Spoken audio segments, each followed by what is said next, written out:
Bom, tá gravando já. Agora...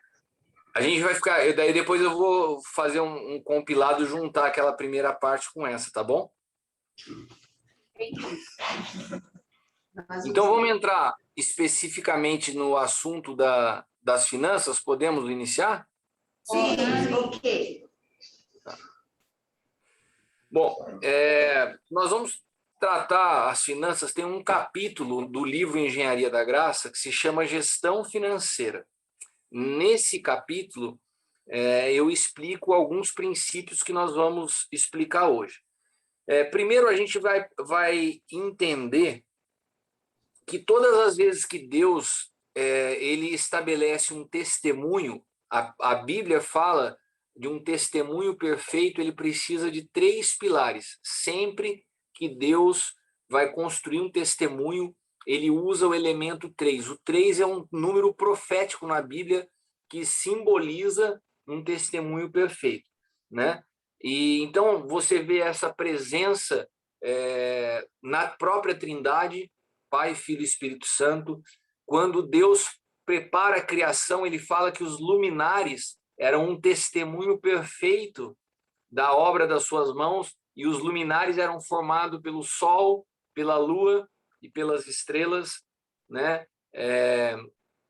Então, a gente vai sempre vendo essa presença.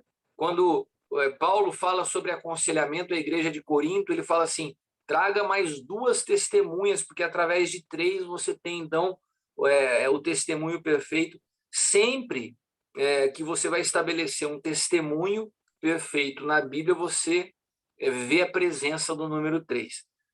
E a Bíblia fala que a nossa vida financeira, ela tem um memorial diante de Deus. A maneira como nós... Isso é tão sério, irmãos, porque a maneira como nós administramos finanças vai construindo diante do Senhor um memorial. Porque se nós somos fiéis nas riquezas injustas, Deus nos confia as riquezas que são eternas.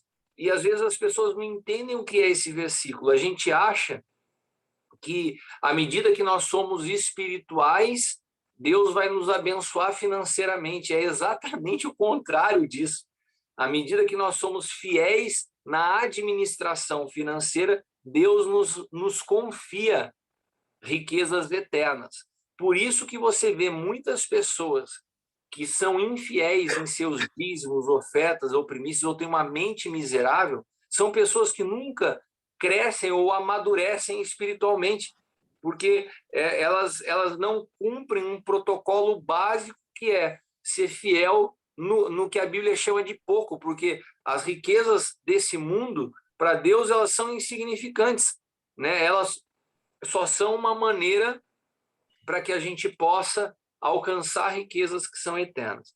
E quando nós falamos de um testemunho perfeito, a construção de um testemunho perfeito na área financeira, nós estamos trabalhando com 3 princípios: dízimos, ofertas e primícias. Esses são os 3 elementos que compõem um testemunho perfeito na vida de todo homem e de toda mulher de Deus.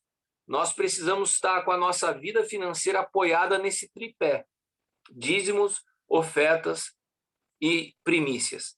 E eu vou passar rapidamente por cada um deles. Não sei se vocês têm dúvidas de como eles funcionam, mas existe algo, como a gente estava falando da verdade e da mentira, mais importante do que o princípio, é a natureza, né? Então eu queria que você abrisse a sua Bíblia em 2 Coríntios, capítulo 8, versículos do 1 ao 4. 2 Coríntios 8, do 1 ao 4.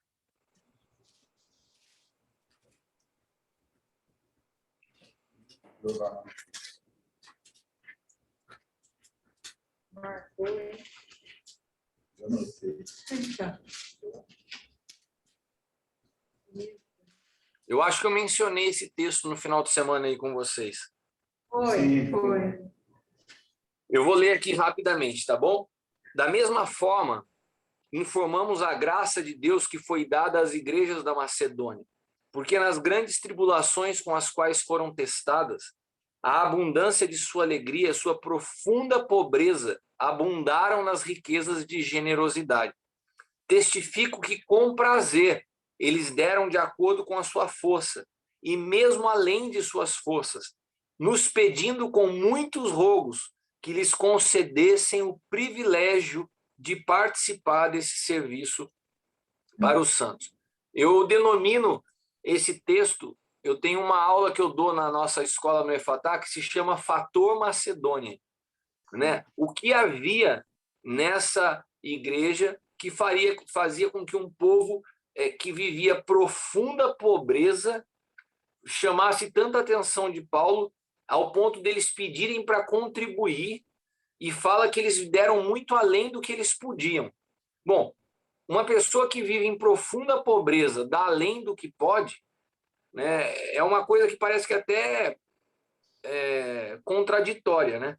Mas a Bíblia fala que no meio disso eles tinham muito prazer e alegria em fazer isso. Ou seja, vive uma profunda pobreza, dá além do que tem e fica feliz por estar dando. Isso não é natural, porque isso não está baseado na natureza humana, isso está fundamentado na nova vida que nós recebemos de Cristo. Só a vida de Cristo em nós pode gerar em nós prazer em dar, pode gerar em nós prazer quando nós perdemos, porque nós não estamos mais baseando a nossa vida nas realidades temporais, mas nas realidades eternas. Então, toda a nossa movimentação no entendimento de finanças tem que partir de uma nova natureza, porque senão a gente começa a simplesmente estabelecer ferramentas e princípios financeiros cujo alvo é que nós venhamos a prosperar. Eu já vi muito esse tipo de ensino na igreja. Olha, você traga tudo, porque Deus vai te dar tudo. E quanto mais você dá, mais você recebe. Isso é verdade? É verdade. Mas o problema é que quanto mais a pessoa dá, mais Deus dá. Isso é um princípio, é verdade. Se semeia, você colhe. Mas isso, a gente não percebe que isso vai alimentando no povo uma ganância. Vai alimentando nas pessoas um espírito.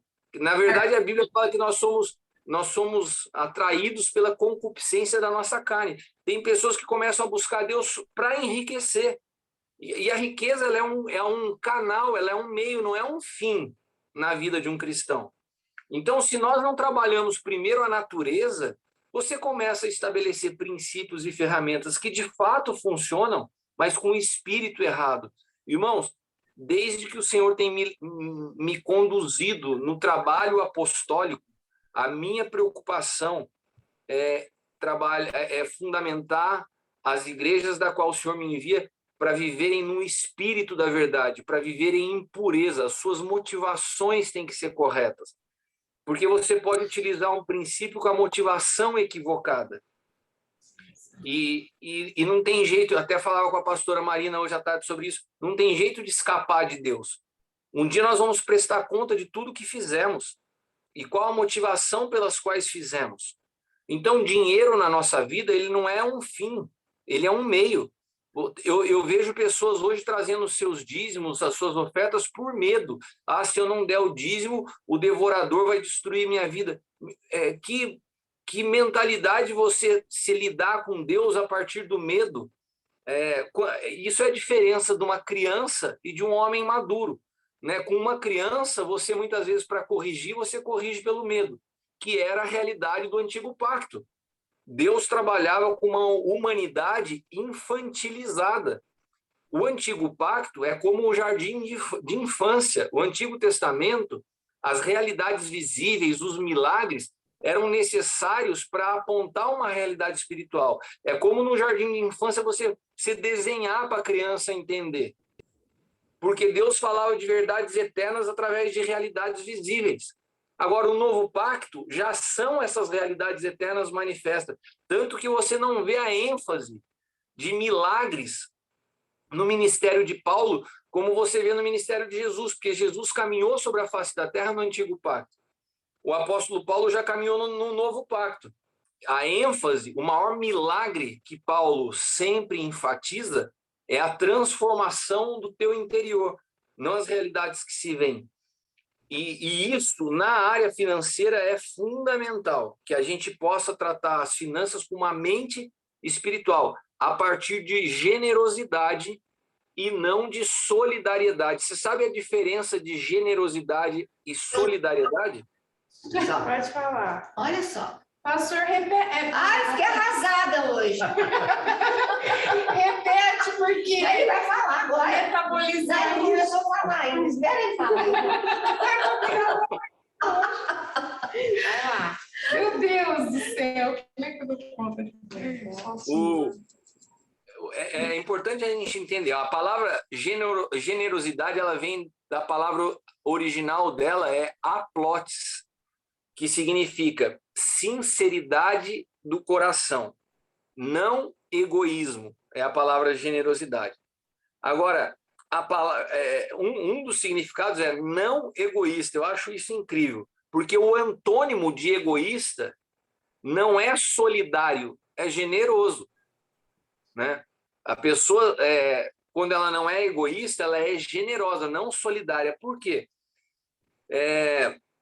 Às vezes a gente confunde as coisas e acha que solidariedade é o mesmo que generosidade. Mas a solidariedade, ela nasce de um interesse do próprio homem na oferta que ele está dando. Ou seja, a solidariedade, ela nasce em Adão, não em Cristo. A generosidade é a característica da igreja da Macedônia. Eu dou sem ter, eu dou pensando no outro e não em mim. Porque a igreja de Jerusalém, a qual a igreja da Macedônia ofertou, era uma igreja que não reconhecia os macedônios, que desprezava os macedônios. E mesmo assim eles ofertaram sem esperar nada em troca. A solidariedade é uma característica que a gente vê muito dentro do conceito religioso. Os espíritas falam muito de solidariedade. O católico fala muito de solidariedade, porque a gente acha, porque a natureza adâmica, ela produz isso. À medida que eu faço para o outro, eu me torno aceito diante de Deus. Então, a pessoa, na verdade, ela faz, ela dá ao outro pensando em si mesmo. Sabe aquele cara que passa o ano inteiro sonegando imposto, dando nota fria, ele é infiel no dízimo, mas chega no final do ano, o cara se veste de Papai Noel, vai num bairro carente e começa a distribuir bola. Aquilo ali é solidariedade, né? Fez tudo errado o ano inteiro, mas ele acha que porque fez aquela boa ação vai apaziguar a dívida que ele tem dentro da sua alma. Então, existe uma diferença muito grande de generosidade e solidariedade.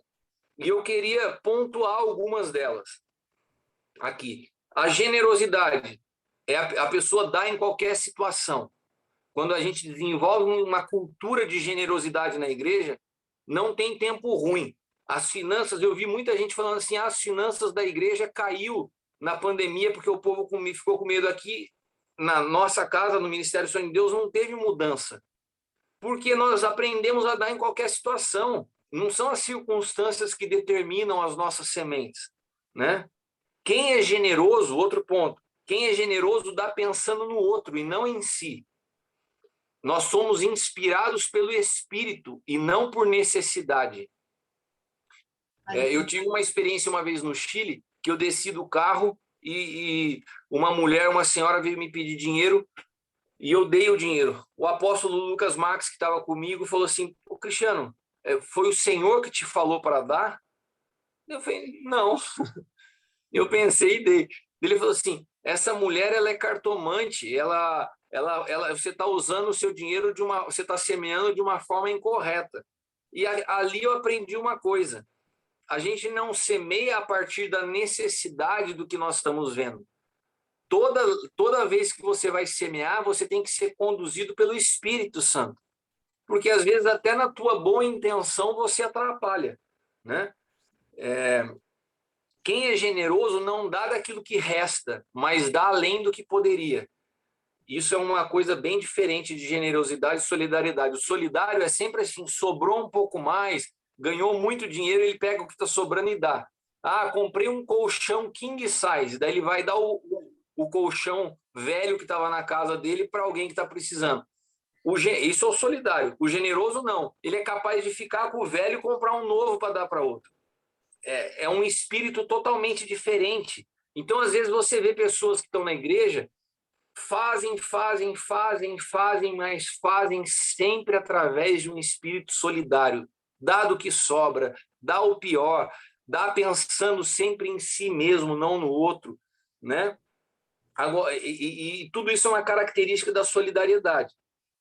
E a gente precisa primeiro trabalhar esse espírito, entender generosidade que nasce de Cristo, que solidariedade nasce de Adão, para que depois a gente possa, então, agora definir dízimos, ofertas e primícias. Então, antes de eu entrar nessa definição, queria mais uma vez fazer uma pausa e perguntar se vocês têm dúvida. Todos. Maravilha. Não, o povo não sabe nada aqui. Pode falar tudo, Cristiane. Não, você não sabe nada. Eu acho que Você vai não sabe. saber. Não. Você vai ver o que ele vai falar. Não,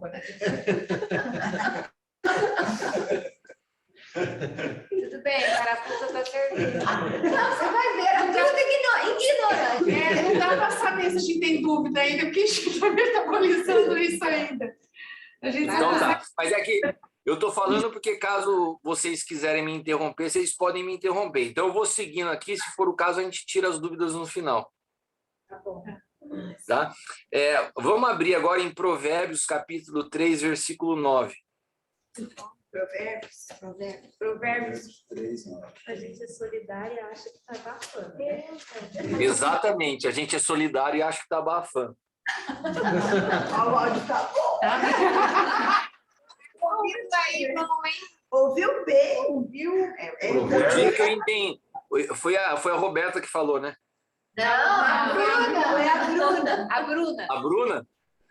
O Bruna, o dia que eu entendi isso, eu ficava com vergonha das minhas. E olha que eu, em termos de volume financeiro, eu ofertava muito.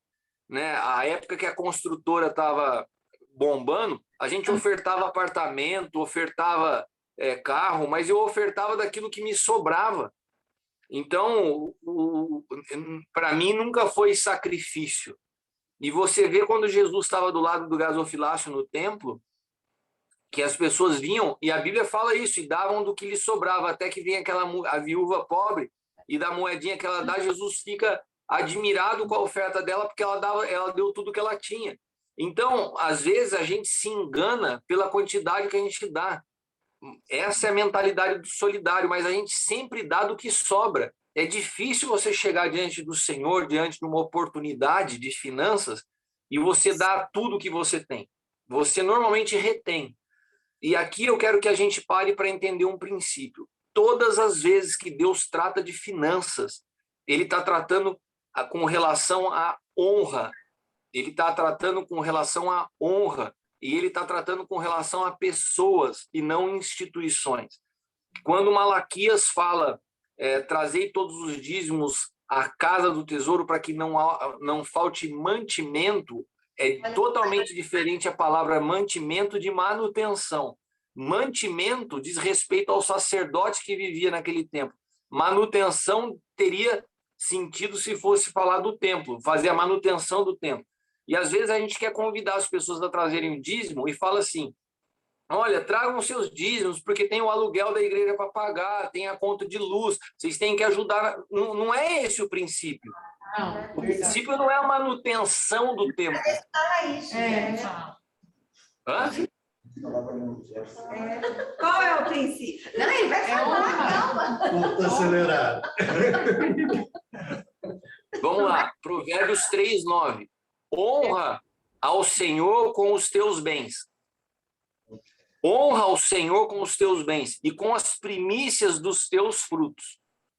Então, todas as vezes que a gente fala de finanças, de bens materiais, de tudo que diz respeito a de material na nossa vida, tem que ser um princípio de honrar o Senhor, porque não existe honra sem materialização.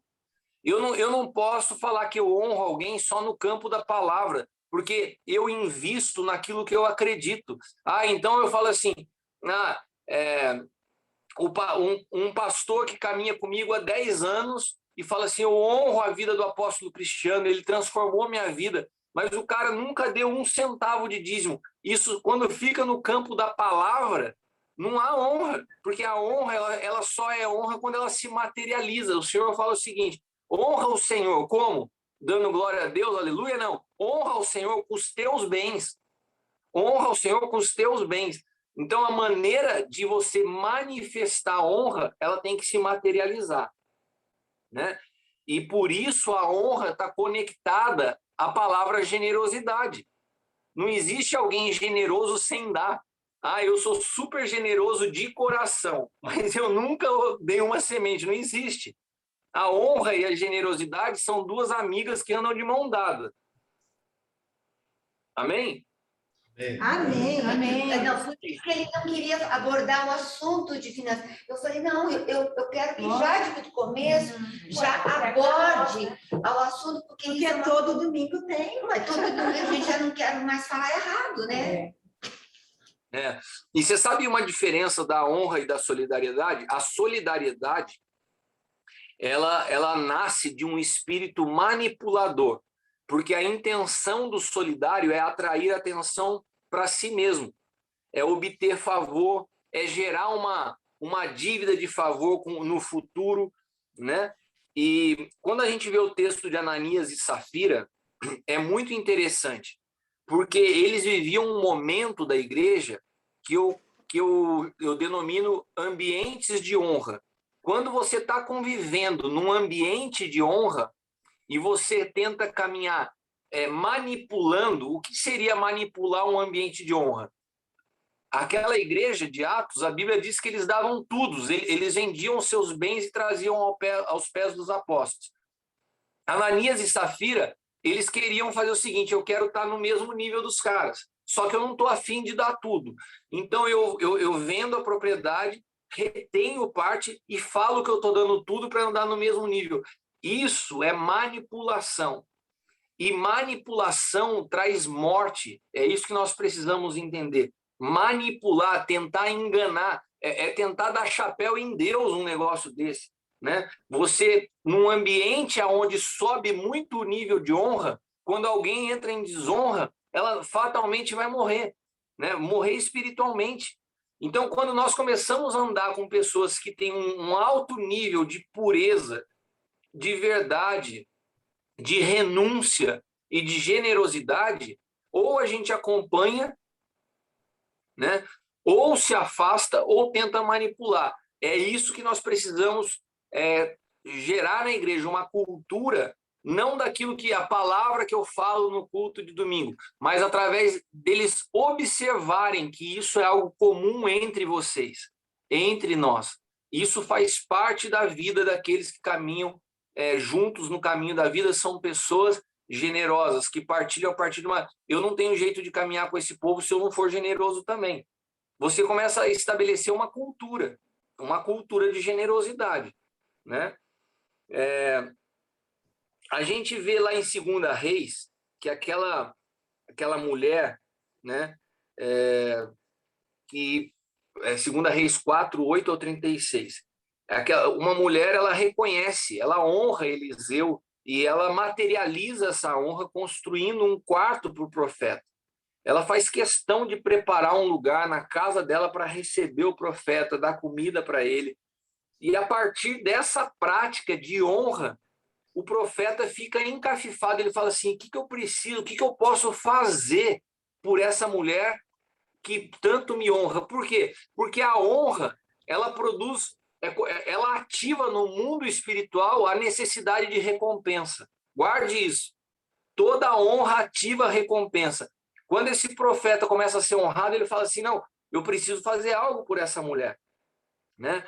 E a gente precisa entender que toda vez que nós caminhamos em honra, o reino de Deus é movido por recompensa, não por salário. Nós não somos assalariados, nós somos recompensados por um Pai que cuida de nós, né? No Evangelho de Marcos, no capítulo 6, Jesus estava num ambiente que não havia honra, né? As pessoas tratavam ele como uma pessoa comum. O filho do Zé e da Maria, não viam que ele era um enviado de Deus.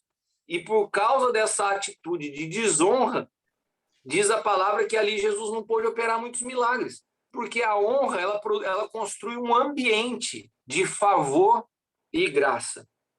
Ela opera junto com a generosidade, né? e ela produz um ambiente propício. Agora vamos abrir Malaquias capítulo 3, versículo 16.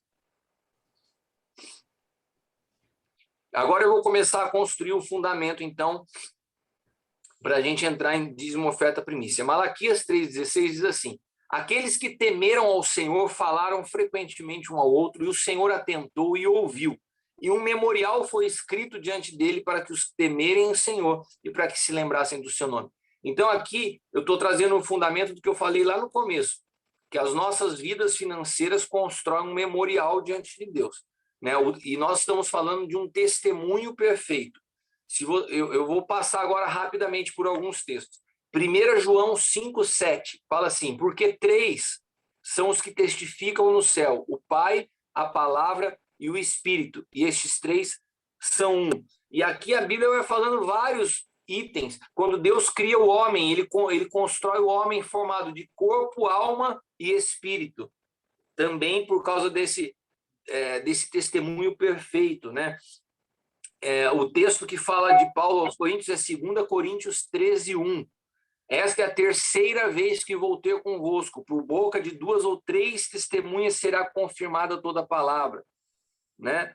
Depois porás na arca o testemunho. Vocês se lembram que a arca ela possuía 3 elementos dentro da arca que compunham um testemunho perfeito, né?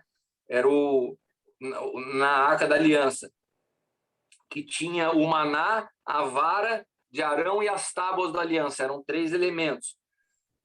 Então, o testemunho perfeito na nossa vida é dízimo, oferta e primícia, o testemunho perfeito.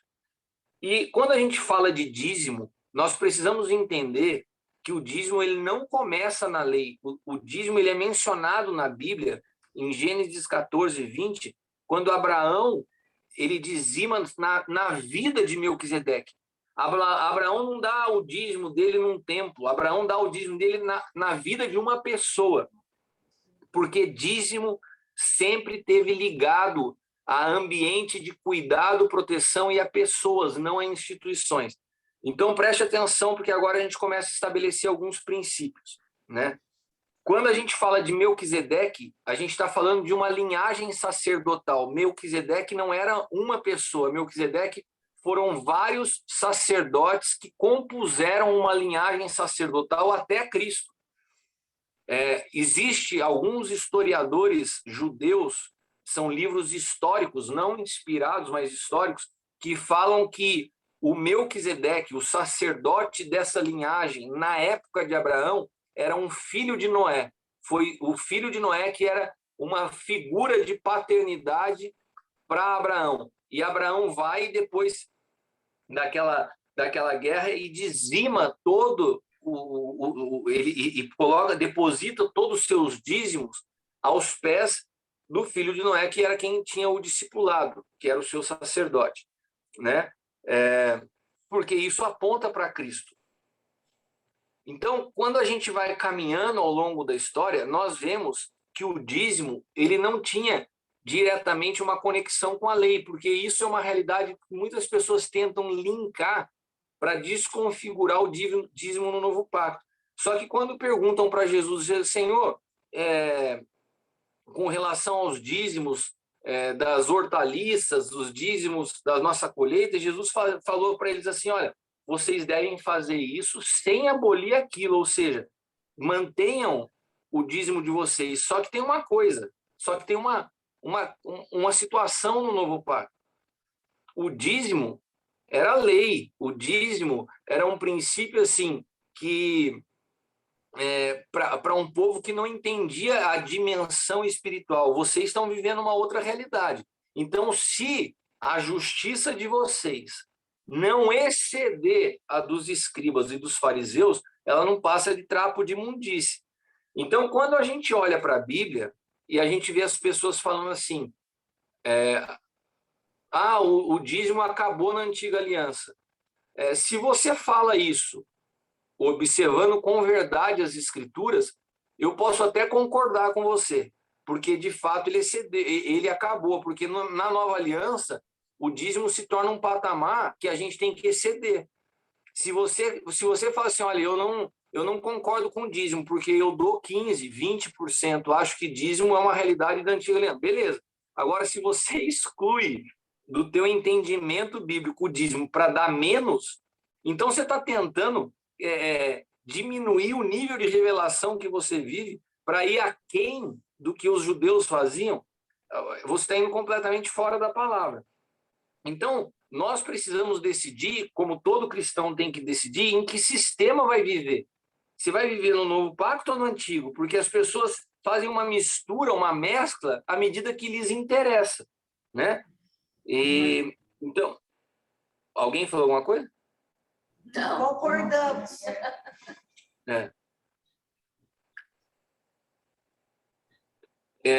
Quando a gente fala da Bíblia, o novo pacto, o próprio Senhor fala assim, dai e ser-vos-á dado.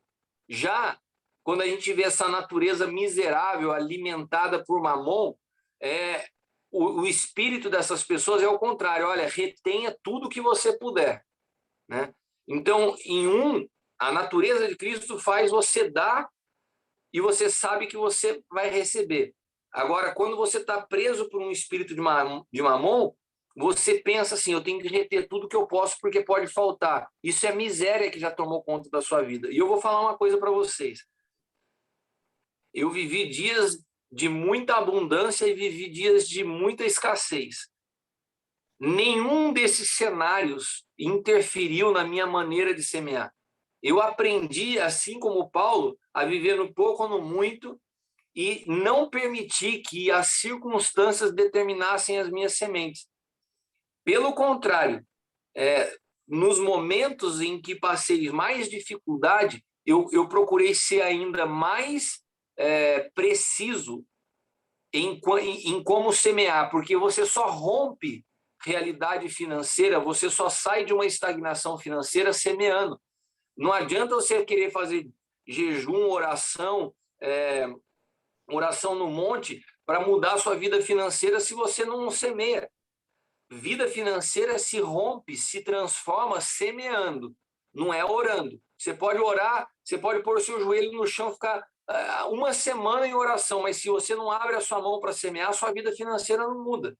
Porque as finanças dizem respeito à semente, né? A semente, e não ao teu nível de oração. Então, vamos seguir aqui. O texto que eu falei que Jesus ratificou os dízimos está em Mateus 23, 23, quando ele fala, ai de vós, escribas e fariseus hipócritas, porque vocês dão o dízimo da hortelã, do endro e do cominho e omitem o que tem de mais importante na lei, a justiça, a misericórdia e a fé.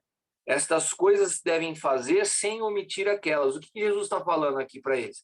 Vocês devem continuar dizimando, mas que isso venha acompanhado do espírito correto, que é o que nós estávamos falando aqui. Tá bom?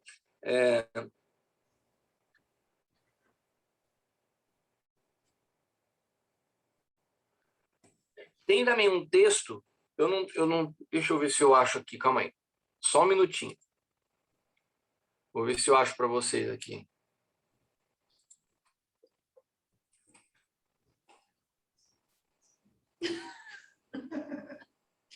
Eu já assisti também tudo que seja.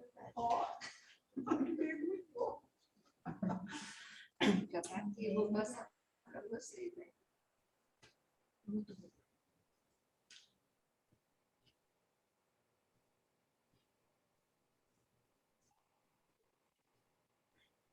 Vou entrar na premissa, então.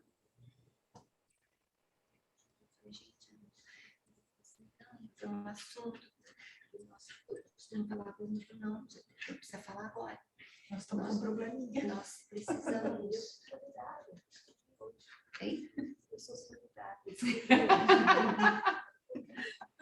Irmãos, está lá em 2 Coríntios 9, 6, que é quando fala que aquele que semeia pouco também ceifará pouco, e o que semeia em abundância também ceifará em abundância. Aqui nós não estamos falando de dízimo. Aqui nós estamos falando do outro pilar que compõe o testemunho perfeito, que é a oferta. Tá? Então, a oferta ela é proporcional. À medida que eu semeio, eu colho. Agora, o dízimo não. O dízimo trabalha com percentual. A oferta é proporcional. À medida que eu semear, na medida e na espécie que eu semear, eu vou colher. O dízimo, ele é percentual. Tem uma outra realidade. Quando a Bíblia fala de trazer o dízimo, fala de trazer na casa do tesouro, porque dízimo sempre teve ligação com figura de casa paterna, lugar de cuidado. Então, eu vou falar, parece o básico, mas a gente precisa entender isso. Vocês todos congregam na caminho da vida. Aonde vocês levam o dízimo de vocês? Na caminho. E se alguém chega para vocês e fala assim, nossa, mas a Caminho da Vida é uma igreja próspera, não está precisando, eu vou dividir meu dízimo, vou dar 50% do meu dízimo na Caminho da Vida e vou dar 50% do meu dízimo na igreja perto da minha casa, que é simplesinha, que eles estão precisando. A pessoa pode fazer isso? Não, com o entendimento de hoje, não. Lógico que não. A gente não tem direito a administrar o dízimo. Sabe por quê, irmãos? Isso é um espírito de miséria tão grande, porque você tem que entender o seguinte, o teu dízimo nós não administramos. Então você traz o dízimo na casa aonde você é cuidado. Ah, mas a outra igreja está precisando? Então dá uma oferta. A gente nunca quer exceder o dízimo. Então essa historinha de dividir o dízimo já nasce de um espírito miserável. Dê o teu dízimo integral na casa onde você é cuidado e você quer ajudar outras coisas, faça através de uma oferta, que é um dos outros pilares. Tá claro? Uhum. Então, eu posso e devo abençoar outras pessoas, abençoar outras situações, quero abençoar um missionário, eu quero semear na vida de alguém. Amém. Isso tudo são ofertas. O dízimo nós não administramos. Tá claro?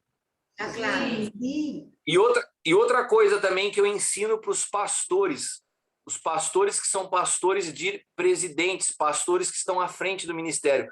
Um pastor, ele não pode, o pastor que é o presidente do ministério, vamos dizer assim, que é o pai de uma casa, ele não pode dizimar na casa, seria o mesmo dele tirar do bolso direito e colocar no esquerdo, né? Então, eu conheço muitas pessoas que fazem assim, dizimam na própria igreja que administram. Se o princípio do dízimo é que nós não administramos o dízimo, nós não podemos colocar o dízimo na casa onde nós somos os responsáveis. Então, o dízimo é sempre para cima.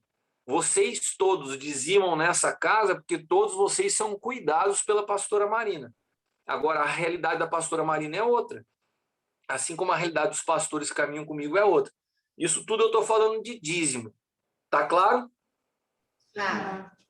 Não. Outra coisa, às vezes me perguntam, eu posso fazer o dízimo da minha empresa? Eu posso fazer o dízimo de uma instituição? Pode e deve, mas isso é cada um na medida da fé de cada um. Todas as empresas que eu tive na minha vida, eu separava o dízimo da empresa além do meu dízimo pessoal.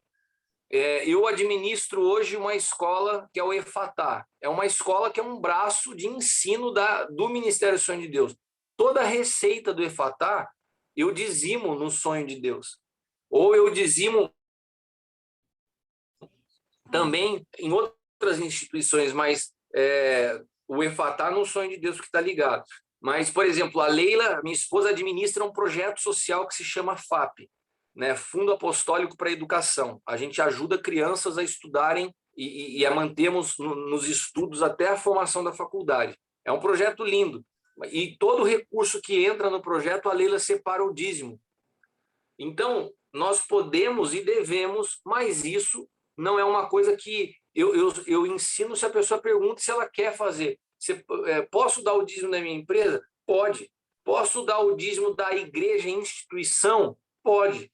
Mas cada um tem que caminhar no seu nível de fé. Eu estou caminhando aqui com vocês, primeiramente, naquilo que são vocês, pessoa física, administrando a vida de cada um de vocês. Mas eu estou entrando nessa área porque pode ser que surjam perguntas que venham se aconselhar com vocês, e conforme isso acontecer, a gente vai tratando caso a caso, tá bom? Cristiano, Oi. O pastor Sérgio tem uma pergunta, não entendeu direito aqui. Pois não. A questão do presidente da instituição não dizimar na própria instituição. Não é o presidente. Não, eu queria ouvir dele, pastor, que ele disse nesse sentido. Não, Quando o pastor presidente... Desculpa, se eu não entendi, é exatamente por causa disso que eu estou fazendo a pergunta. Fala mais alto. O dízimo, ele está sempre ligado a uma figura de paternidade. Então, por exemplo, Abraão dizimou na vida de Melquisedeque, sacerdote.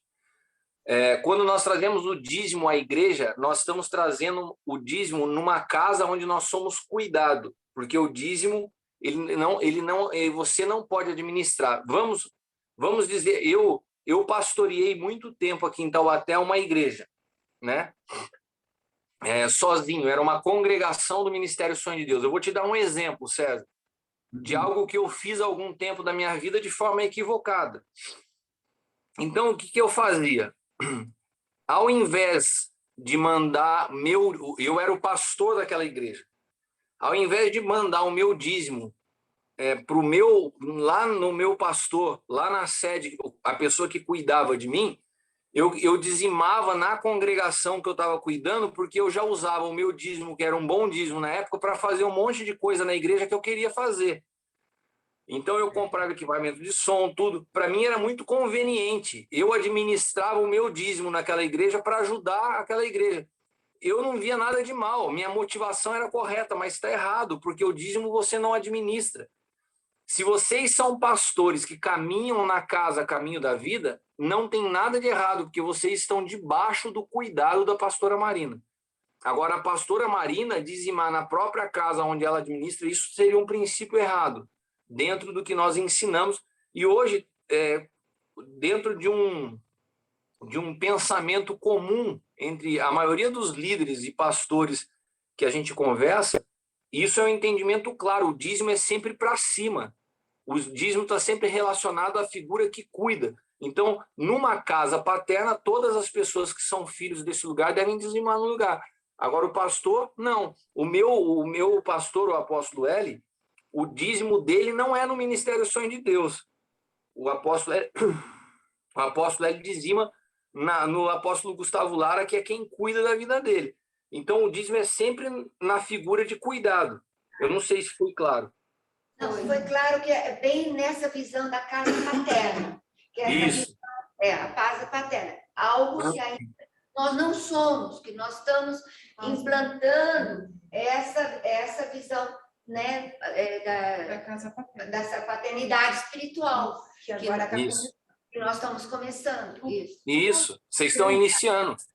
Posso fazer E é o que eu falei para vocês. Vocês não precisam ficar preocupados quando vocês estiverem ouvindo coisas novas e falar, nossa, mas a gente não está vivendo. Tem algumas coisas que vocês vão estar transicionando, que vocês vão estar aprendendo, e não tem problema perguntar. Se vocês acharem, falar, Cristiano, mas aqui eu não concordei com isso, eu não tenho problema de ouvir uma opinião contrária e eu poder explicar junto o que eu tiver respostas, o que eu não tiver também.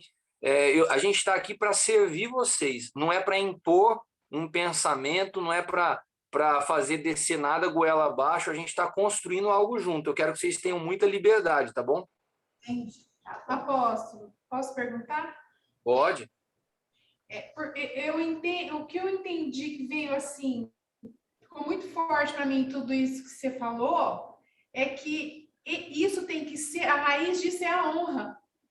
Exato. Por isso que ser na casa paterna. É isso. Exato. A raiz Exatamente. é a honra.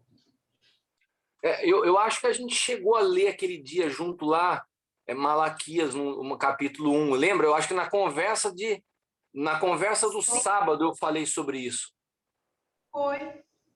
Eu vou abrir aqui, quer ver?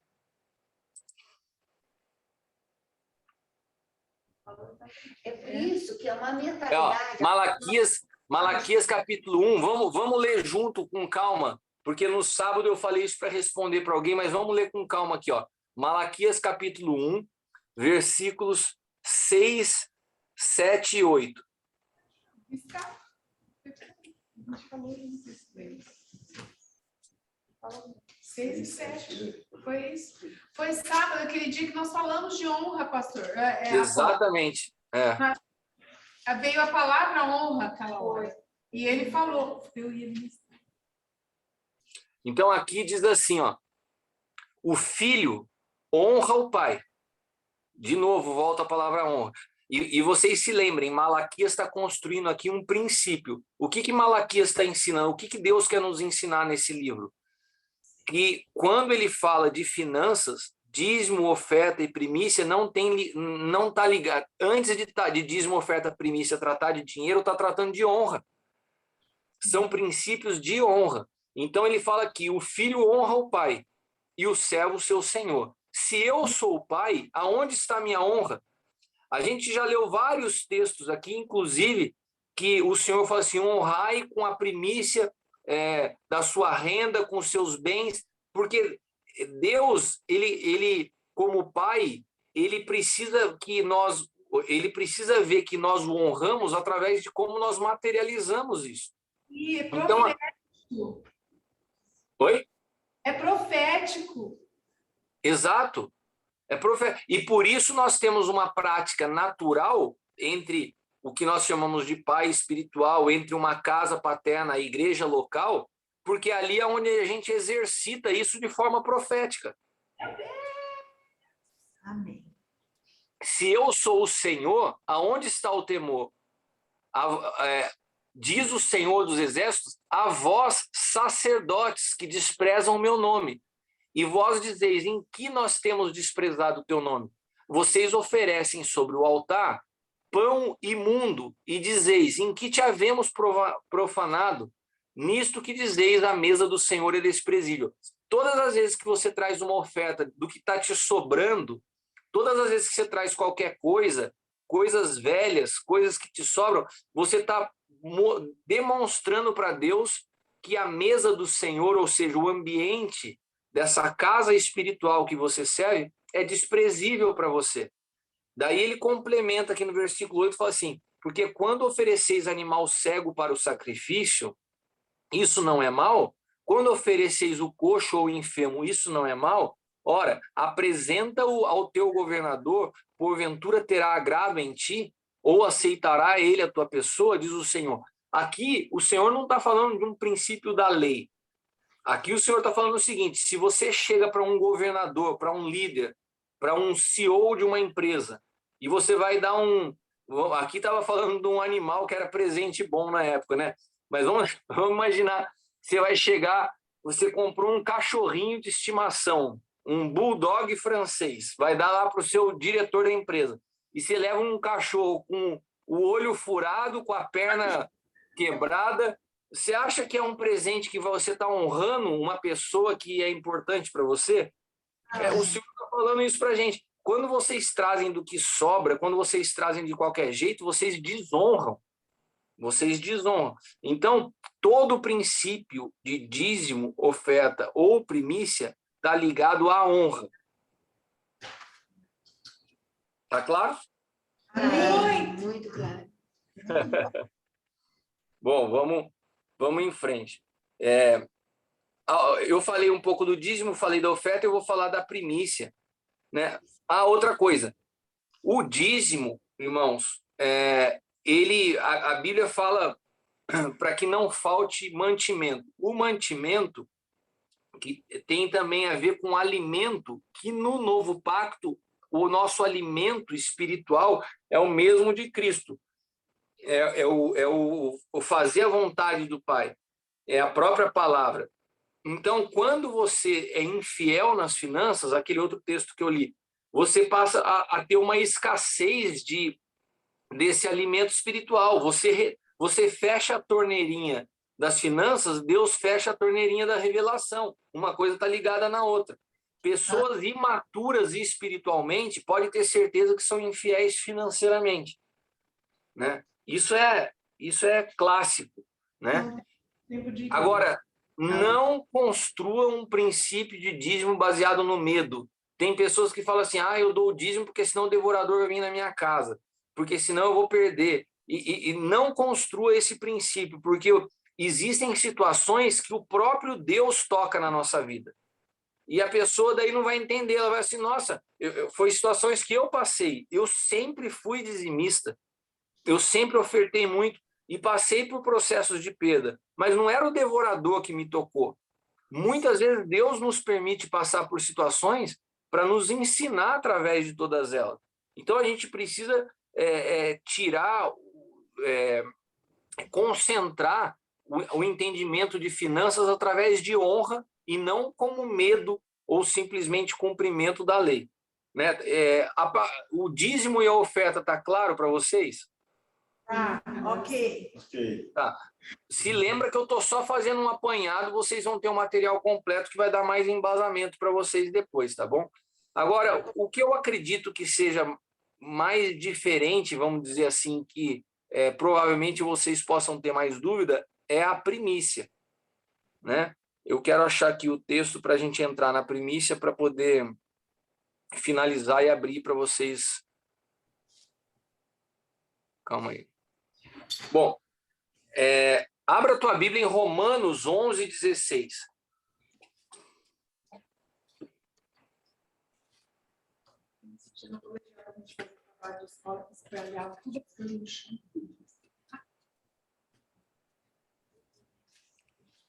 Romanos 11:16 diz assim: se as primícias são santas, também a massa o é. Se a raiz é santa, os ramos também o são. Amém? Amém. Amém. O que é a primícia? A primícia é um fundamento eterno que inclui, preste atenção, inclui finanças, mas está ligado a tudo na nossa vida. Porque as primícias apontam diretamente para a consagração de tudo que vem primeiro nas nossas vidas pertencer ao Senhor. Esse é o princípio da primícia. Quando eu reconheço toda a primeira parte da minha vida pertence ao Senhor, esse reconhecimento dá destino a tudo que vem depois. Ou seja, a primícia tem o poder de determinar o resultado que vem depois. O que é isso?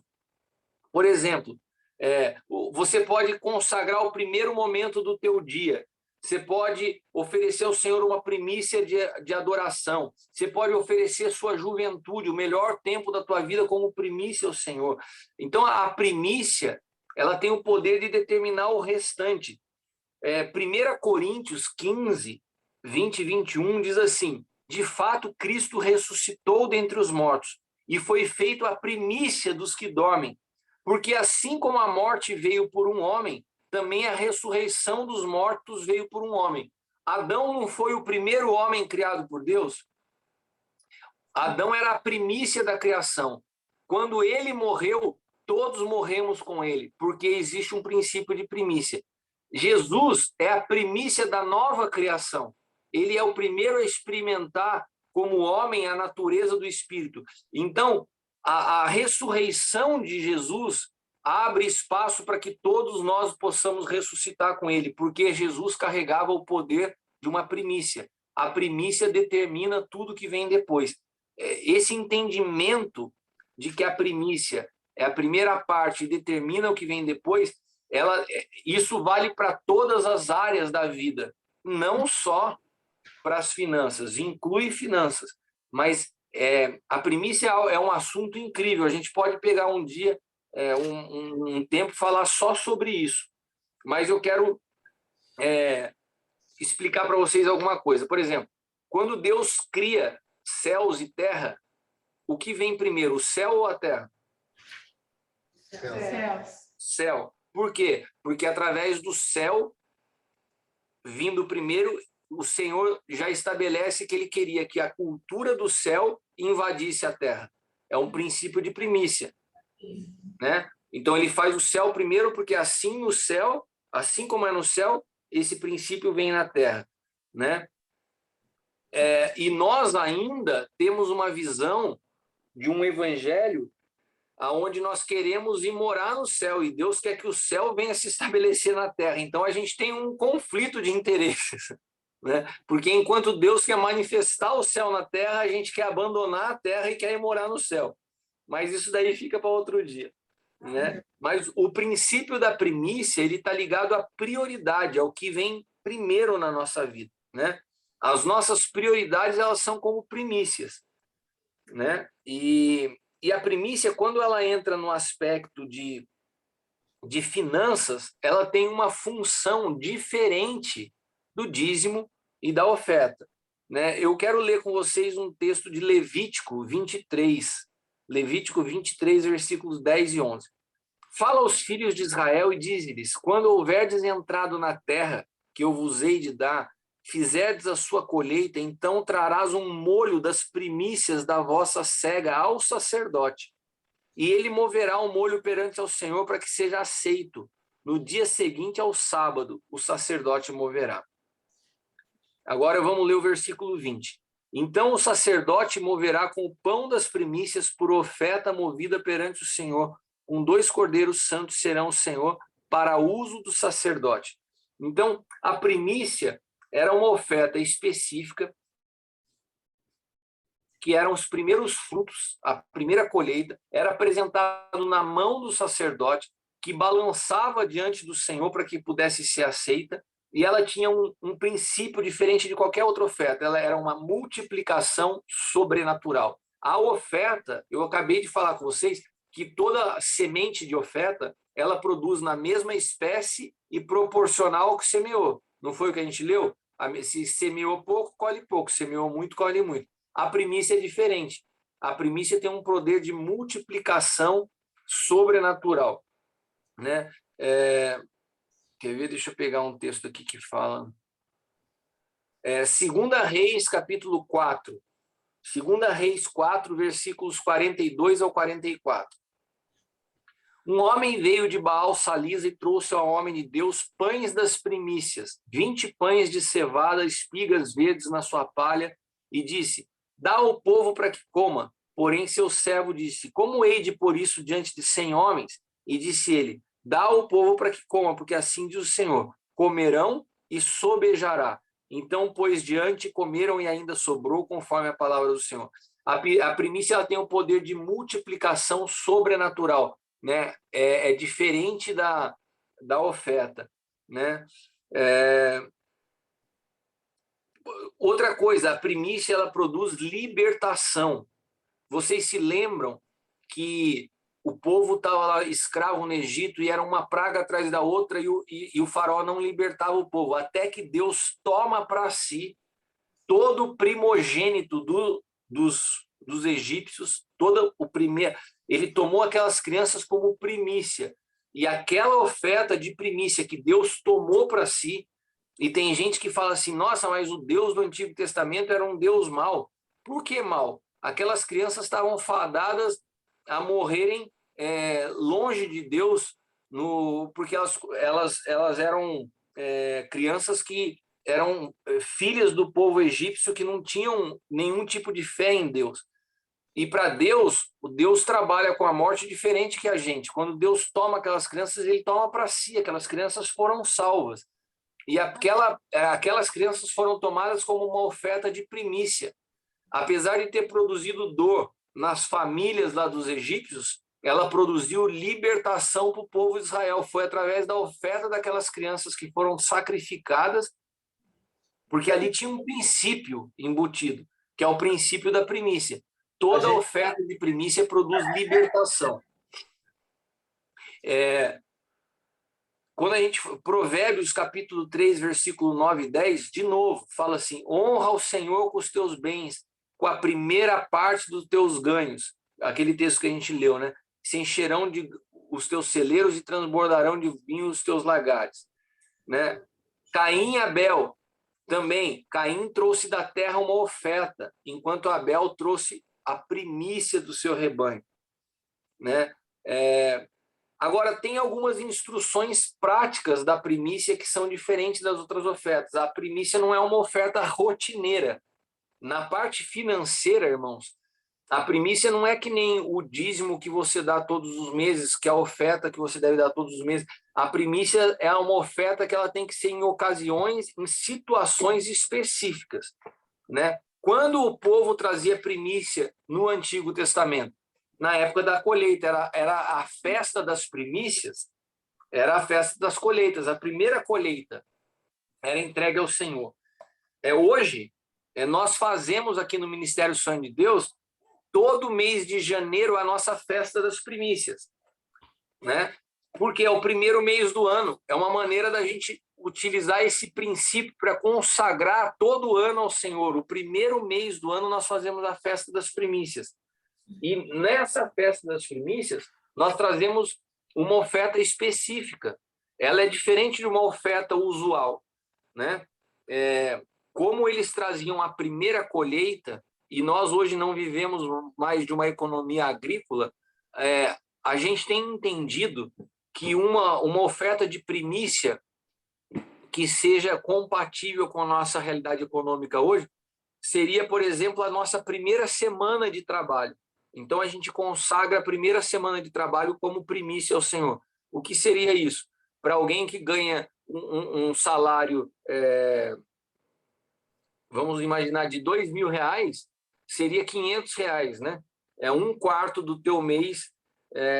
Isso é mais ou menos. Isso a gente estabelece um princípio que é uma oferta diferente do teu dízimo e a gente traz uma vez ao ano, né?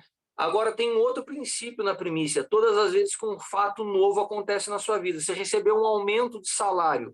Esse aumento de salário, o primeiro aumento que você recebeu, deve ser uma primícia. Você recebeu um dinheiro de um seguro, você recebeu um dinheiro que você não estava esperando de uma herança. Todo dinheiro que chega, que não é usual, que não é rotineiro, tudo que você recebe de novo, requer uma primícia. Então, a primícia é uma oferta mais específica, ela não acontece frequentemente. Agora, eu posso fazer uso do princípio da primícia no momento que eu preciso de uma libertação financeira? Posso. Vou separar uma primícia para produzir um rompimento. Eu posso. Mas o que eu quero dizer para vocês é que a primícia não é uma oferta rotineira, não é todo mês eu vim trazer meu dízimo oferta primícia. Não. O dízimo oferta, sim. A primícia ela é uma oferta específica em situações onde ou a gente está se tratando do início de um novo ano, de uma nova estação. Vamos imaginar que vocês falem assim: estamos entendendo que nós estamos entrando numa nova estação como igreja, vamos separar uma oferta de primícia. Ok, faz sentido, né? Porque tem uma situação específica acontecendo. Irmãos, eu queria passar de uma forma breve, senão a gente começou às 7, já estamos indo para 2 horas, já são quase 9 horas. Eu vou parar aqui e vou mandar todo esse conteúdo e mais uma aula completa sobre isso por vídeo, sobre esse assunto para vocês assistirem. Mas eu gostaria de, antes de finalizar aqui, sobre o que foi falado hoje. Vocês querem tirar alguma dúvida? O que vocês acham? Eu quero. Vai falar primeiro? Não, pode falar, Ru. Pode falar. Apóstolo, de novo, toda essa finalização que você fez em relação a primícias de eventos novos, acontecimentos novos, de novo, vem muito forte para mim. São atos proféticos. E, mais uma vez, você tem razão. A primícia, ela é a primícia de do dízimo da oferta, dos 3 elementos, a primícia é o elemento mais profético dos 3. Aleluia! Eu tenho experiência com primícias de um amigo nosso. É o Sérgio que está falando? Lá no fundão, Sérgio. Eu não sei se está... Eu estou sem o celular aqui, acho que não sei se está vendo. Esse amigo, um advogado, ele se tornou juiz, prestou concurso, passou para juiz, e o primeiro salário de juiz ele doou para uma instituição. Então, isso seria uma primícia. Era aquela expectativa, eu receber o meu primeiro salário. Muita gente já falava, vai comprar isso, vai comprar aquilo, vai investir. Não, ele pegou aquele dinheiro e fez uma doação. Não fez doação para a igreja, foi para a instituição, mais que uma instituição, mas ele doou todo nesse princípio aí de premissas. Falou que se eu fizer isso, eu sei que eu vou ser abençoado. E é um fato, isso aí que ele fez é exatamente a realidade, né? Foi uma coisa muito, muito interessante. Mas desculpe, eu interrompi a Rô. Mas agora vamos ver o resultado disso.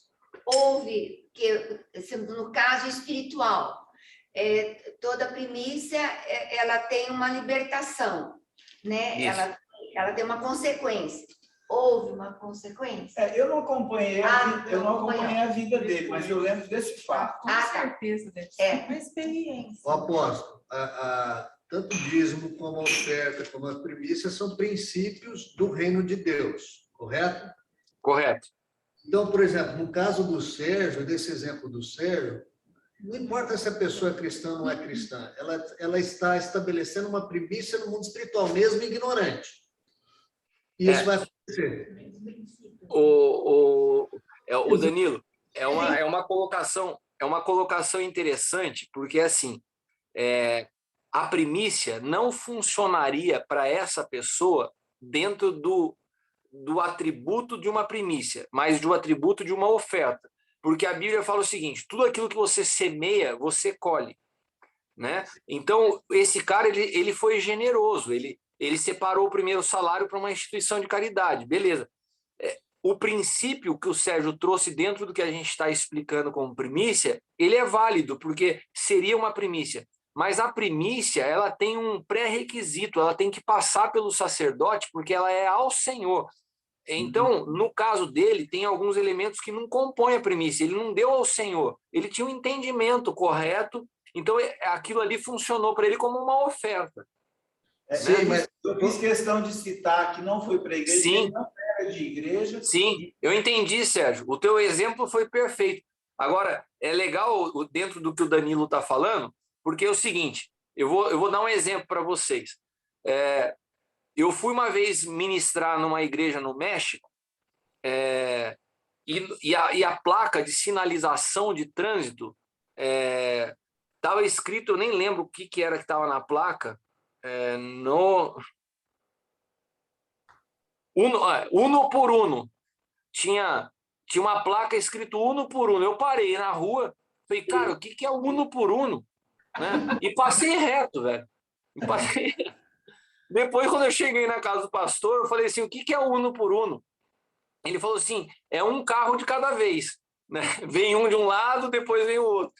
E daí, eu conto essa história porque eu entendendo ou não aquela placa de trânsito, se eu causasse um acidente ali, eu seria penalizado por aquilo ali, porque eu estava inserido naquela jurisdição do México. Não adiantava eu chegar para o guarda e falar assim, olha, desculpa, eu sou brasileiro, eu não entendi o que significava a placa. Quando você cumpre princípios de uma lei, você entendendo ou não, é o caso da lei da gravidade. Por acaso, se você falar assim, eu não concordo com a lei da gravidade, você começa a flutuar, não adianta, não é questão de você acreditar ou não, é uma lei, é um princípio eterno. Então, o que o Danilo falou tem muito sentido, tem pessoas que cumprem alguns princípios do reino, mesmo sem entender, elas colhem os resultados de estarem vivendo esses princípios, porque são princípios eternos. Agora, no caso específico da primícia, ela é algo muito exclusivo para os filhos de Deus, porque ela tem que passar pelo princípio de reconhecimento, que é o Senhor que fez todas as coisas e a primeira parte pertence a Ele. Por isso que você não traz a primícia em qualquer lugar, você traz na mão do sacerdote. Não, é isso mesmo, Kiko, porque, na verdade, eu estou falando a respeito, assim, da pessoa fazer algo, porque existe a jurisdição celestial, existem as leis na jurisdição celestial. Mesmo ela sendo ignorante com relação a essas leis, se ela praticar, ela vai ter os benefícios. Exatamente, é isso aí.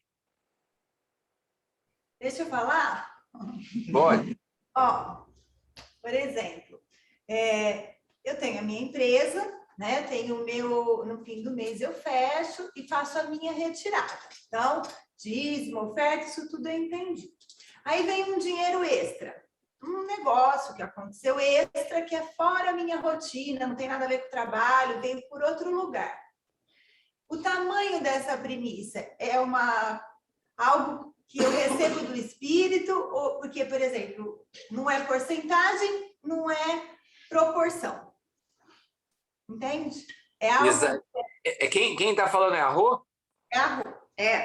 Arquiteto. É exatamente isso. A primícia é uma coisa que você tem que... não tem uma regra, você tem que discernir no espírito. Eu sempre entendo o seguinte, a primícia ela nunca pode ser igual ou inferior ao dízimo, porque ela tem dentro dela o princípio de sacrifício, é uma coisa maior. Mas vamos imaginar, né? Você entrou um negócio novo, que gerou para você no caixa da empresa 10 mil reais. Você separou o dízimo de R$1.000. De repente você fala assim, mas eu gostaria, por ser um negócio novo, de separar uma primícia. Quanto? Sei lá, separar mais R$2.000, separar mais R$1.500, daí é uma coisa... a primícia eu acho que ela é muito interessante porque ela requer de nós uma sensibilidade para ouvir a Deus, ouvir o Espírito, né? Porque ela não tem uma regra, mas ela é algo sacrificial. Não faz sentido você separar, nesse exemplo que eu dei, R$1.000 de dízimo e falar, eu vou dar mais uma primícia de R$100. Não, daí não é uma oferta. A primícia ela tem sempre esse princípio do sacrificial, sabe? De ser algo maior que o dízimo. Entendi. Eu tenho certeza que não vai ficar claro tudo nessa noite, né? Pelo menos para mim, quando comecei a compreender essas coisas, você vai um tempo aí entendendo. Mas eu acredito que o conteúdo que eu vou passar para vocês, ele vai trazer mais clareza e depois a gente vai continuar conversando as dúvidas que surgirem e a gente vai falando junto. Ótimo. Tá bom. Ok. Vamos certo. nos expor. Só assim, fazendo como você disse, para a gente fazer um apanhado, né? Então, fazendo um apanhado que nós tivemos aqui essa noite e da forma como você iniciou falando sobre a gente entender com clareza, né, a questão da aliança no Espírito, ficou muito forte para mim as 3 palavras que você citou no início, né, que foi a aliança, a honra e a lealdade. Então, eu creio que esse grupo aqui é um grupo que vem assim tendo isso com a nossa líder aqui, a pastora Marina, né? E como você sabe, a gente passou por algumas situações, mas nós passamos aqui junto a ela uma situação de lealdade, né? É isso aí. Então, foi essa questão assim, de honrar a pessoa que é a pastora Marina, honrar aquilo que ela e o pastor Zé Luiz construiu aqui em Ribeirão Preto, semeou nas nossas vidas, né?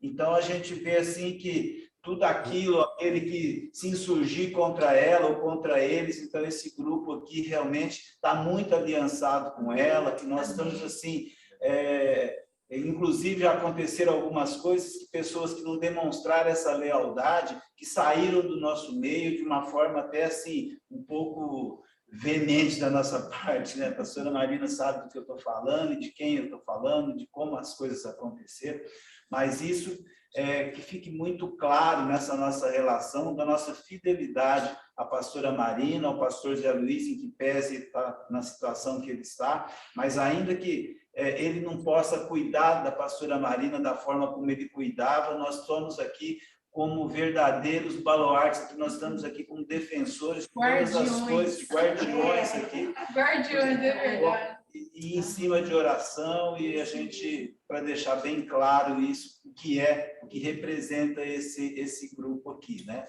Amém. Mas uma outra coisa, já passando por um esclarecimento que eu tive aqui, achei assim, muito, muito oportuno, foi essa questão da generosidade, da solidariedade, que eu vi que muitos de nós aqui pensamos assim que a gente era generoso, mas na verdade era mais solidário que generoso, né? Até a Cris falou, mas então eu sou solidário. E realmente que algo que eu fiz lá atrás e que muita gente me tomou assim por generoso, mas foi uma coisa assim que eu vejo assim muita solidariedade da minha parte. Nós contratamos tinha uma pessoa que trabalhava para nós lá em casa, né? Ela foi contratada assim, quase no final do ano, e eu vi assim, que o valor que a gente estava pagando para ela não era um valor muito expressivo, porque a situação por ali era, o pessoal pagava mais do que ela estava cobrando da gente. Mas aí virou o ano e teve o reajuste de salário. Imediatamente eu chamei ela e falei, olha, eu vou te reajustar de acordo com o que foi o reajuste. Todo mundo falou, nossa, mas ela começou a trabalhar agora, você já está reajustando o salário dela, mas você é muito generoso. Mentira! Eu estava reajustando porque o índice da correção foi muito baixo. Era assim, aumentou 3% o salário e peguei o dela, e ela não ia me cobrar mais, ela me deu aumento esses dias, eu vou cobrar já, aumentar mais. Então, aquilo foi para mim mesmo, né? Foi uma coisa que todo mundo me tomou por generoso, mas eu tinha ali uma coisa planejada. Ela não ia me cobrar, me pedir um aumento, porque eu já tinha recém dado um aumento. E outra, dentro dos índices governamental. Então, Mas é engraçado quando a gente se depara com essa palavra, a gente vai, o que você falou é uma verdade, a gente vai se deparando quando muitas vezes nós fizemos algo, mas o fim era algum interesse nosso mesmo, né? Parece que vai ficando mais claro isso, né? e o que eu acabei amarrando ela. Porque ela Pior foi isso. eu tinha dado. Foi caso pensado. Produziu o cativeiro na moça. Falam que é coisa de advogado, mas não é. Falta de fundamento. Falta de fundamento, exatamente. Com tudo isso que eu vi, que a gente ouviu aqui hoje, eu consigo entender um sentimento que eu tive naquele sábado dentro de mim, que foi muito forte e eu não conseguia explicar direito, entender até em mim. Eu comentei até com a pastora Marina, que foi forte, que quando eu falei de honra, e eu falei para ela, porque eu podia não concordar com ela, mas eu tinha que honrar ela. Quando eu falei isso e olhei para ela, eu senti um amor pela vida da pastora Marina, mas não é um amor de pastora e ovelha, era algo que transcendia aquilo, que era um amor. Eu não conseguia entender aquilo. Então, a honra, ela é muito mais profunda do que aquilo que a gente imagina, do que a gente tem noção. Então, aquele amor que eu senti, agora eu estou entendendo. Ele não é algo que foi profético. Sabe? Foi algo forte, muito forte, mas também não foi emocional. Não foi emocional. Foi do fundo. E tem a ver com isso que você ministrou hoje para a gente. Eu acho que à medida que a gente vai trazendo luz em alguns assuntos, a gente vai, eu falava com a Marina isso hoje à tarde. Muitas das coisas que eu estou falando são coisas que ela já tinham entendimento, só não estavam ordenadas. Exatamente. Tem uma palavra que eu falo no livro Engenharia da Graça, que Deus, o Pai, ele buscava em Maria um ventre virgem e puro para manifestar o seu propósito. E que até hoje Deus continua precisando de ventres espirituais puros para que ele possa revelar a sua vontade. E a pastora Marina me mandou esse texto um dia por WhatsApp e falou: Cris, eu fiquei impactada com esse texto porque eu percebo que Deus preservou ao longo de todos esses anos uma pureza em mim para que aquilo que a gente está experimentando agora pudesse ser gerado. E é exatamente isso, né? Tem coisas que vocês vão ver que vocês já empiricamente estavam buscando, né? Eu sei que o Danilo e a Bruna, por exemplo, já estavam numa busca por algumas coisas também, a própria pastora Marina, cada um de vocês. E a única coisa que eu vou contribuir é em ajudar a organizar essas coisas que o próprio Senhor já está revelando a vocês. Exatamente.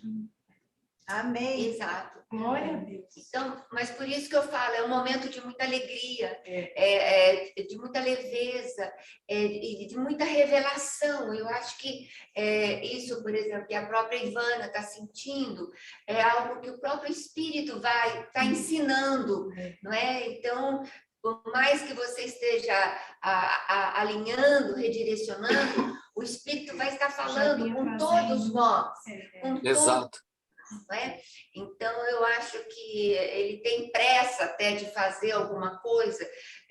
Né? Nós chegamos aqui nesse tempo, né? A caminho da vida, os meninos chegaram também, acho que cada um também com sede de colocarem a mão na massa, né? Eu acho que, de uma certa forma, todo mundo aqui está com esse anseio em Deus, de estarem aí com a mão na massa, sendo contribuindo, sendo servo, sendo forjado, participando desse momento importante, né, da igreja. Então, eu acho que vai ser um momento muito rico mesmo, né? Já te coloquei no grupo, né? Então, eu vi. Eu vou fazer o seguinte, eu vou finalizar o vídeo, daí eu já salvo, passo para vocês o link. Eu vou passar daí esse material de vídeo que eu falei e vou mandar o esboço do que eu falei hoje também escrito. E no sábado, que a gente vai ter o Aljava presencial, ele começa a partir das 9h30 da manhã. Eu vou mandar o link também aqui no grupo, se vocês quiserem assistir, eu vou transmitir eles para os pastores que não podem vir ou de outras nações, e para vocês também que estão um pouco mais distantes, quem quiser acompanhar online pode acompanhar daí. Tá, e sempre que tiver alguma ministração, por exemplo, da Leila, nós assistimos, foi ótima, né? Tiver alguma ministração, vai colocando no grupo e a gente já simultaneamente... Vocês assistiram a palavra da Leila de domingo agora? Sim, assisti segunda à noite e preguei na terça. Eu achei que foi uma palavra muito, muito importante mesmo. Eu ia até falar para vocês assistirem. Que bom que vocês assistiram. Vai que vou. O Aljava de sábado vai ficar gravado também? Vai, fica. Daí tem uma pasta lá no YouTube, no meu canal, que tem todos os aljavas. Tá bom. Ok. Porque vai ter gente. Tá bom? Tá ótimo, Cristiano. Muito obrigada. Foi maravilhoso. Gente, boa noite. Deus abençoe vocês. Foi um prazer. E a gente vai se falando. Abraço. Obrigada. Boa noite. Dá um abraço na Lei. Dou sim. Abraço para todos. Tchau. Fala para ela que o maior milagre acontece aqui. Vou falar. Falar que vocês aprenderam.